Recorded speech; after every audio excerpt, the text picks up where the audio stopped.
Hi friends, technical अत्याचार फिर से एक बार एक नया जुमला मैंने ढूंढा है। टेक्निकल अत्याचार फिर से एक बार। तो इस वीडियो में ये जो वीडियो है, मैंने आरसीसी का अगला वीडियो यानी आरसीसी का शायद जो भी है 13वां वीडियो है। 12 वीडियो अभी तक बना चुका हूँ और ये 13वां वीडियो है। और इसमें मैं डिजाइन, मतलब इस वीडियो का नाम रहेगा things to know before start concrete design, यानी कुछ ऐसी चीजें, कुछ कॉन्सेप्चुअल चीजें जो आपको जाननी चाहिए डिजाइन करने से पहले। तो अगर ये सारी चीजें आप अच्छी तरह समझना चाहते हैं तो इस वीडियो को देखते रहिए।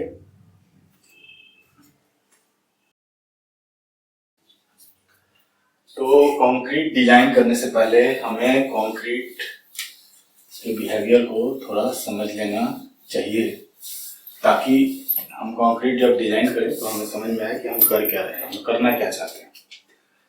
तो कंक्रीट जो है किस चीज से बना होता है? कंक्रीट मिक्स एक कंक्रीट का एक बीम है और ये है प्लेन कंक्रीट।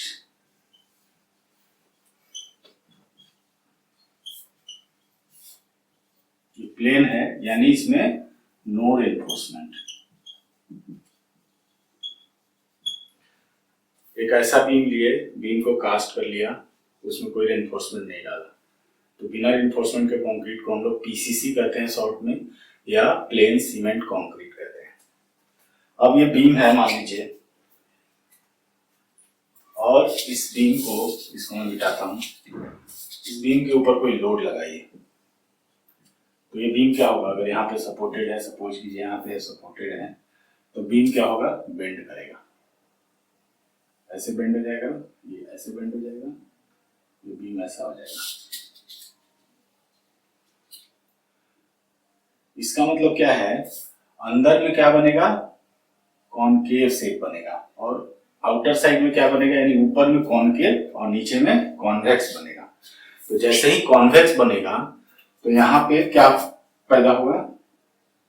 यहाँ पे पैदा होगा टेंशन, और यहां से दबा रहे हैं तो ये अंदर जा रहा है, तो यहाँ पे पैदा होगा कॉम्प्रेशन।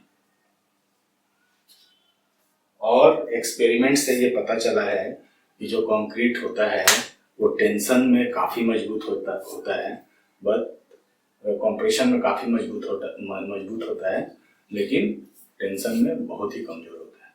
जो टेंशन कैपेसिटी कंक्रीट की होती है वो कंप्रेशन की अपेक्षा सिर्फ 15 या 10 या 15% होती है। मैं लिख देता हूं इसको। टेंशन कैपेसिटी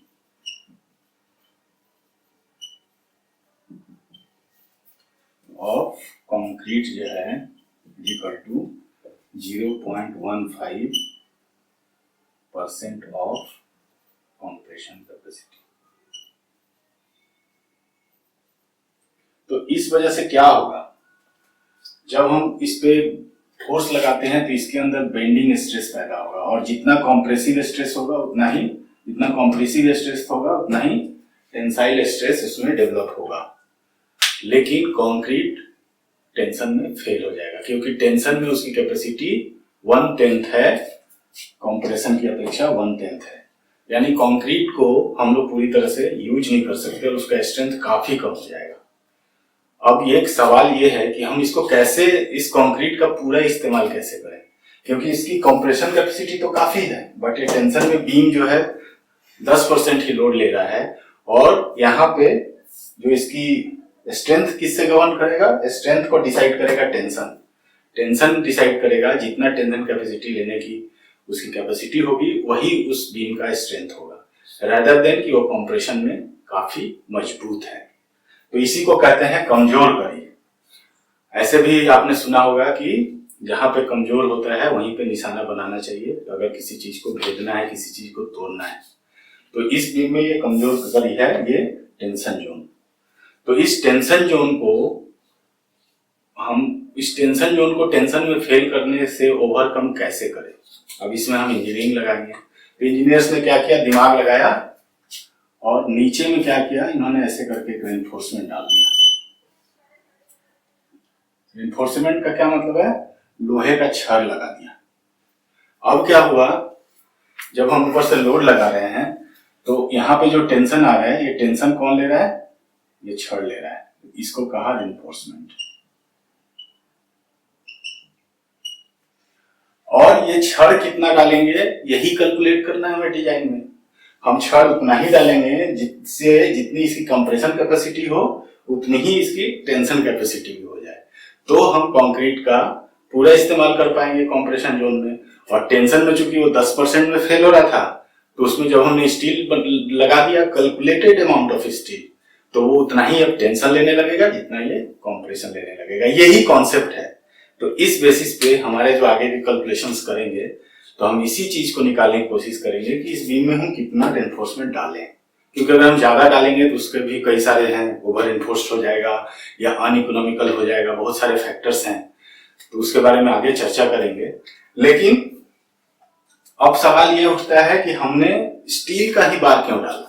हमने एल्युमिनियम का भी डाल सकते थे, हम कॉपर का भी डाल सकते थे, और भी कुछ मेटल हो सकते हैं वो डाल सकते थे, तो उसमें कई सारे फैक्टर्स हैं। तो इसका मेन कारण ये है कि स्टील का जो थर्मल एक्सपेंशन कोफिशिएंट है और जो कंक्रीट का है वो प्रैक्टिकली सेम है। अब एक बार आप इमेजिन करके देखो कि ये कंक्रीट बीम है, इसके अंदर आपने एक छड़ लगा दिया और टेम्परेचर बढ़ा, तो जितना कंक्रीट फैला उतना ही अगर छड़ भी लंबा हुआ तो दोनों के बीच में कोई आपस में कोई स्ट्रेस डेवलप नहीं होगा। अदरवाइज अगर दोनों का कोई, अगर मान लेते हैं स्टील का ज्यादा होता तो स्टील ज्यादा लंबा हो जाता, कंक्रीट छोटा ही कम ही फैलता, तो दोनों के बीच में ही आपस में लड़ाई शुरू हो जाती और एक इंटरनल स्ट्रेस डेवलप हो जाता, जिसके चलते स्ट्रेंथ घट जाती या दोनों के बीच में बॉन्डिंग जो है वो ठीक से नहीं हो पाती। तो जो मेन कारण है रेनफोर्समेंट में हम लोग स्टील का बार का इस्तेमाल करते हैं, वो इसीलिए करते हैं क्योंकि उसका जो थर्मल कैपेसिटी होती है वो लगभग कंक्रीट के बराबर या प्रैक्टिकली कंक्रीट के बराबर होती है। तो ये हो गया रेनफोर्समेंट डालते क्यों है, कहां पे डालते हैं, और रेनफोर्समेंट जब डाल देते हैं तो ऐसे कंक्रीट को कहते हैं RCC, R for reinforce, C for cement, C for concrete. Reinforce cement concrete हो जाता है। तो मेरे ख्याल से अब आपको समझ में आ गया होगा कि रेनफोर्समेंट का क्या फंक्शन होता है। अब आगे देखते हैं। अब हम लोग एक दूसरा एक्सपेरिमेंट करते हैं। क्योंकि अब हमारा जो आरसीसी है, आरसीसी में दो चीजें हैं, कंक्रीट भी है और रेनफोर्समेंट भी है, तो दोनों मिला के आरसीसी बनता है। तो आरसीसी एक्चुअली क्या है, कंपोजिट स्ट्रक्चर हो गया। कंपोजिट किसका कंपोजिशन है, ये कंक्रीट और स्टील का है। तो हमें थोड़ा इस कंपोजिशन के बारे में समझना चाहिए ताकि हम आगे डिजाइन में कभी कुछ हो तो हम लोग उल्टा सीधा इंजीनियरिंग अपने हिसाब से कर पाए। तो हम लोग थोड़ा डिटेल में अब इस कंपोजिशन को समझने की कोशिश करते हैं और एक एक्सपेरिमेंट फिर से करते हैं। एक्सपेरिमेंट क्या करते हैं कि हम एक स्टील का बार लेते हैं और एक लेते हैं कंक्रीट का बार,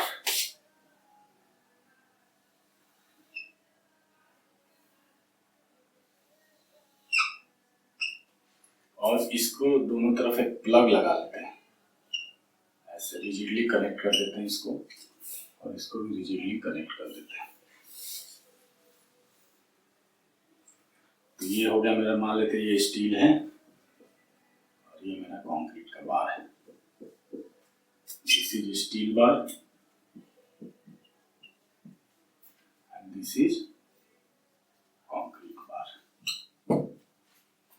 अब हम लोग इधर से क्या करते हैं, कंप्रेसिव फोर्स इधर से लगाते हैं P और इधर से भी लगाते हैं P। ये अब एक से एक्सपेरिमेंट करते हैं। तो क्या होगा, अगर हमने P इसमें लगाया तो इस P को कौन कौन काउंटर बैलेंस करेगा, कंक्रीट भी करेगा और स्टील भी करेगा, दोनों मिलकर काउंटर बैलेंस करेंगे। तो मान लेते हैं कि स्टील जो है PS अमाउंट ऑफ लोड ले रहा है और कंक्रीट जो ले रहा है PC ले रहा है। तो हम लोग स्टैटिक इक्वेशन से क्या लिख सकते हैं, इक्विलिब्रियम इक्वेशन से, कि चूंकि ये इधर से P न्यूट्रलाइज हो रहा है और ये स्टैटिक है, इसका मतलब this plus this is equal to this, P is equal to PC plus PS। ये हमारा इक्वेशन 1 है। इसमें मुझे नहीं लग रहा किसी को कोई प्रॉब्लम होगी। ये इक्विलिब्रियम इक्वेशन का पहला इक्वेशन है कि फोर्सेस जो है, फोर्सेस का सम जो है वो 0 होना चाहिए। तो ये हमारा अप्लाइड फोर्सेस है और ये इंटरनल फोर्सेस डेवलप हो रहा है due to application of forces. तो जितना हम अप्लाई करेंगे फोर्स उतना ही इंटरनल फोर्स डेवलप होगा, तो दोनों बराबर होंगे। अब मान लेते हैं कि हमने जो ये क्रॉस सेक्शनल एरिया लिया है ए है, दोनों में ए है। ये क्रॉस सेक्शनल एरिया का बार लिया है, कंक्रीट का भी और स्टील का भी। तो हम लोग क्या लिख सकते हैं, मान लेते हैं कि इसका इलास्टिक कोफिशिएंट जो है, इलास्टिक कोफिशिएंट है ES है और इसका इलास्टिक कोफिशिएंट जो है वो EC है। तो चूंकि हम फोर्स लगा रहे हैं और दोनों को हमने रिजिडिटी कनेक्ट कर दिया है, तो जो स्ट्रेन होगा, स्ट्रेन दोनों में भी सेम होगा। स्ट्रेन यानी change of length divided by original length, वो होगा, दोनों में सेम होगा। तो हम दोनों के स्ट्रेन को इक्वेट कर देते हैं। मैं थोड़ा सा आपको बता देता हूं तो स्ट्रेन कितना होना चाहिए। स्ट्रेन क्या होता है, स्ट्रेस बटा स्ट्रेन, ये होता है E के बराबर। तो स्ट्रेन बराबर क्या हो जाएगा, स्ट्रेस बटा E। हम इसी फॉर्मूला का इस्तेमाल करते हैं। तो इस बार की बात करें तो स्ट्रेस कितना होगा स्ट्रेस हो जाएगा PC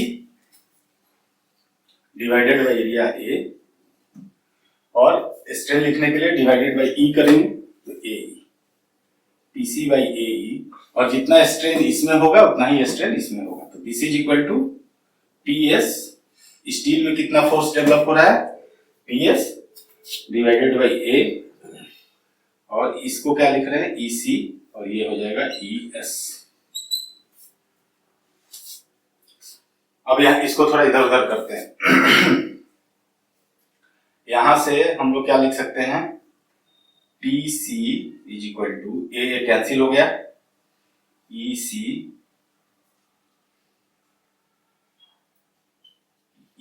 बाई ES PS, ठीक है। PC is equal to EC by ES PS, और इसको हम लोग क्या करते हैं, इक्वेशन 1 में रख देते हैं, इक्वेशन 1 में पुट करते हैं, putting in equation 1।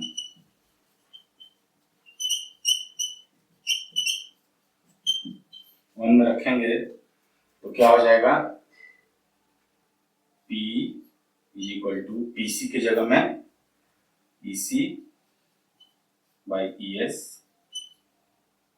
Into PS और प्लस PS, और यहां से अगर PS को कॉमन ले लें तो PS बराबर क्या हो जाएगा, PS बराबर हो जाएगा P into ES divided by EC plus ES, है ना। ये देख लेना आप कैलकुलेट करके, इतना ही होगा। और दिस इज इक्वल टू हम PS क्या लिख सकते हैं, PS लिख सकते हैं। हम क्या करते हैं ना, यहां से EC कॉमन ले लेते हैं, EC इसमें से कॉमन ले लेते हैं, तो यहां क्या लिख सकते हैं EC ES बटा EC, है ना, ES और कॉमन लेके EC इसके साथ लिख दिया, इंटू P यहां रह गया, और नीचे EC कॉमन लिया तो 1 बचा, और ये हो गया ES बटा EC, और ES बाई EC के जगह पे हम लोग पुट कर देते हैं M। अभी फिलहाल के लिए इसको पुट करते हैं M, ये भी M होगा। क्या लिख सकते हैं, PS is equal to MP divided by 1 plus M, और M यहाँ पर क्या हो गया, M हो गया, M is equal to elastic coefficient of steel बटा इलास्टिसिटी कोफिशिएंट ऑफ कंक्रीट। ये इसी M को हम लोग कहते हैं मॉड्यूलर रेशियो, मॉड्यूलर रेशियो, ये बहुत ही इंपॉर्टेंट है। तो मॉड्यूलर रेशियो अगर आपके पास ऑब्जेक्टिव में कभी क्वेश्चन है तो ये क्या होता है, elasticity coefficient of steel divided by elasticity coefficient of concrete, उसको कहते हैं हम लोग मॉड्यूलर रेशियो। और एक्चुअली ये मॉड्यूलर रेशियो क्या निरूपित करता है, ये बताता है कि कंक्रीट जो स्टील जो है कंक्रीट से कितना गुना मजबूत है। एक्चुअली उसी चीज का ये एक कोफिशिएंट है, दोनों के मजबूती का रेशियो है। तो ये हो गया मॉड्यूलर रेशियो। तो अब मैं बाकी को मिटाता हूं कैलकुलेशन। तो हमने सॉल्व करके क्या लिखा, पहला इक्वेशन लिखा PS is equal to MP divided by 1 plus M। उसी तरह अगर PC निकालेंगे तो PC इज इक्वल टू आ जाएगा P बाई 1 प्लस M। यहां भी देखिए इस एक्सपेरिमेंट में PS क्या था, लोड टेकन बाई स्टील, और PC क्या है, लोड टेकन बाई कंक्रीट। और यहाँ पे P plus 1 plus M, P by 1 plus M इसमें भी है, P बाई 1 प्लस M इसमें भी है। तो इस इक्वेशन से भी हम कह सकते हैं कि जो स्टील लोड ले रहा है वो M टाइम्स कंक्रीट के लोड के बराबर है। तो सिंपली अगर इन दोनों को कंपेयर करके लिखें तो क्या लिख सकते हैं, PC is equal to M into PS is equal to M into PC।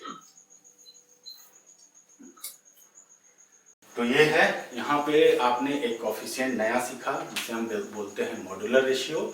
और इस मॉड्यूलर रेशियो का जब हम डिजाइन करेंगे तो उसमें भी काफ़ी इस्तेमाल होने वाला है। तो इस वीडियो में फिलहाल इतना ही। नेक्स्ट वीडियो में मैं इक्विवेलेंट एरिया के बारे में बात करूँगा कि स्टील और कंक्रीट का जो कॉम्पोजिशन से एक सेक्शन बनता है उसको हम लोग किसी एक मटेरियल के इक्विवेलेंट एरिया में कितना लेंगे। तो ये चीज़ें मैं नेक्स्ट वीडियो में डिस्कस करूँगा। इस वीडियो में फिलहाल इतना ही। उम्मीद है आपको ये सारी चीज़ें समझ में आई होंगी। अगर आपको ये चीज़ें समझ में आई और आपको पसंद आई तो प्लीज़ आप इस वीडियो को लाइक करिए, सब्सक्राइब कीजिए और अपने फ्रेंड्स को शेयर भी कीजिए।